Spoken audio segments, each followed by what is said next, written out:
Katrops, grabe ka traffic mga katrops. Punasan muna natin yung salamin mga trops para may kasing ilikabok. Ayan, grabe ka traffic mga katrops. Pauwi na tayo ng Kainta mga katrops. Kaya lang grabe yung traffic. Mga 30 minutes na ako dito sa may C5. Grabe talaga. Ano pang nangyari? Ang traffic. Kanina mga trops, kawawa talaga yung natikitan doon sa diyan sa may Uptown Mall sa may BGC. Yung mga rider natin mga trops, yung mga katropa nating driver din. Nagda-drive ng yung mga motor lang. Siguro mga 10 o mahigit pa yon sila. Ay, kawawa naman yun, kunti nga yung kita nila, tinikitan pa. Hindi man lang pinaalis. Sikop agad mga troll. Kumbaga sa Bisaya pa itong troll, nagtapok tapos likusag pokot. Mga troll, ang ginagawa nila mga trolls, yung nagro-robing doon yung mga motor. Ganoon lang sila. Pag makikita nyo yan mga trolls na madami sila magsabay-sabay, yan sila, may mga 5 o 6. Yan. Sigurado yan mga trolls. Tip ko lang pala sa mga nagmumotor.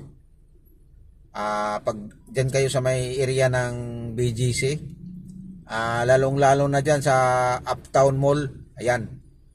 So pag magkita kayo dyan na yung mga motor na tawag sa amin yan Marshall motor, basta pag makita nyo yan, marami sila, habang makauna kayo makakita, aalis na kayo. Kasi sigurado talaga, lalong lalo na pag mga kayo 5, 6 yung nagkumpukan kayo, yung pero hindi kayo umalis sa motor, nandiyan pa rin. Kumbaga naghihintay lang kayo ng booking. Yan.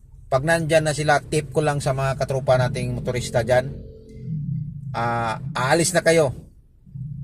Huwag nyo na hintayin na may booking na parating sa inyo. Aalis na kayo agad kasi sayang naman yung kita nyo. Makitikitan kayo wala sa oras, kasi yan talaga yung napansin ko diyan mga tropa, kasi araw-araw naman talaga ako sa BGC. Yan talaga yung napansin ko. Halos 80% mga motor yung tinitira nila.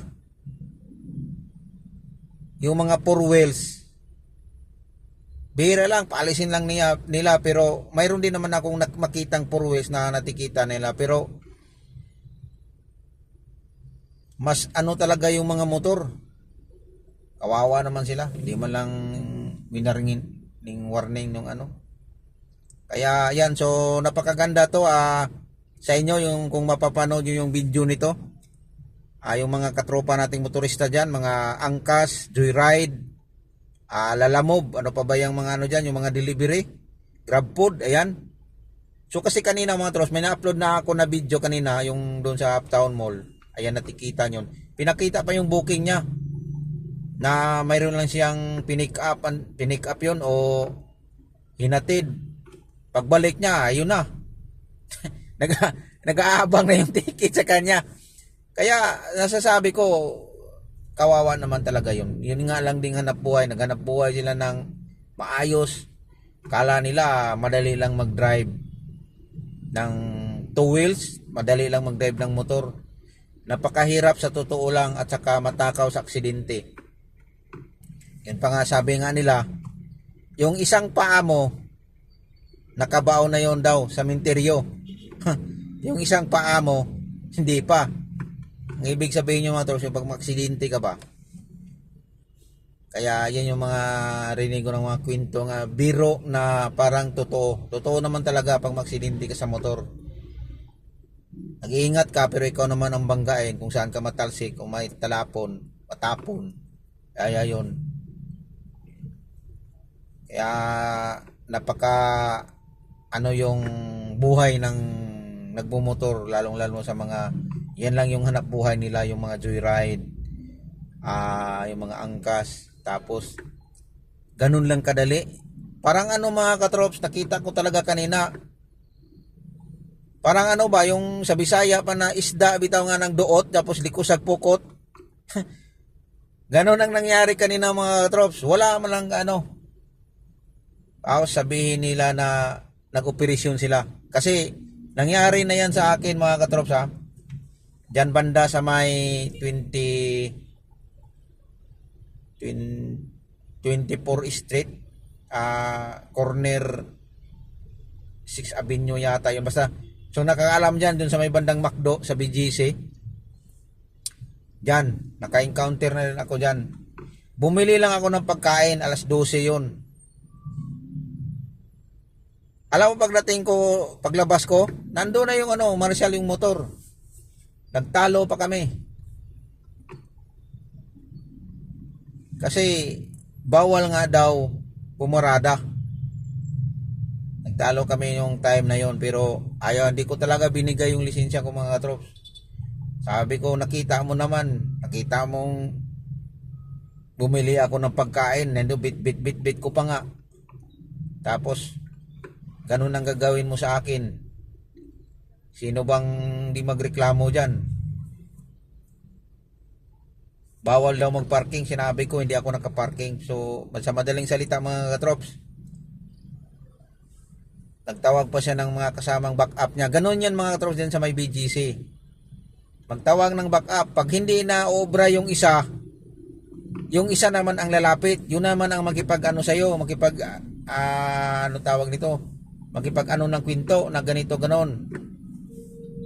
Kasi natalo yung isa eh. Tapos pag hindi naman kaya isa-isa, yung isa naman ang lalapit sa'yo. Tapos alis naman yung isa.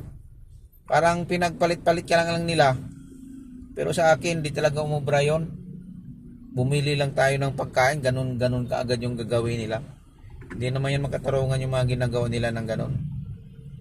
Kaya yan yung mga share ko lang.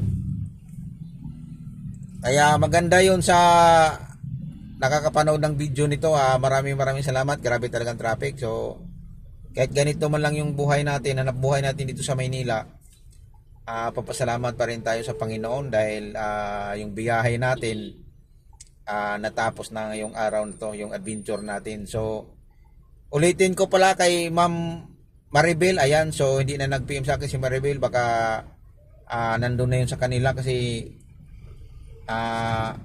in-update ko siya.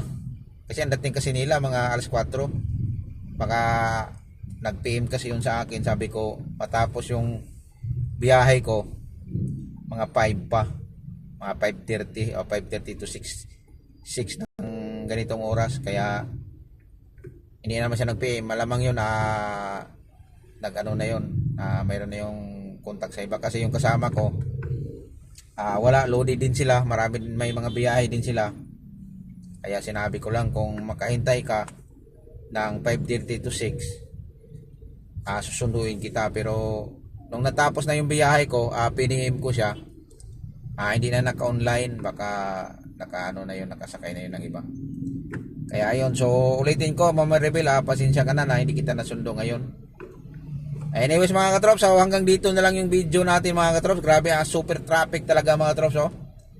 Nandito pa rin tayo mga trops sa pagbaba ng Kalayaan. Ayan. Grabing traffic. So ingat-ingat na lang po ngayon, lalong-lalo na sa pauwi. God bless sa ating lahat. Bye-bye.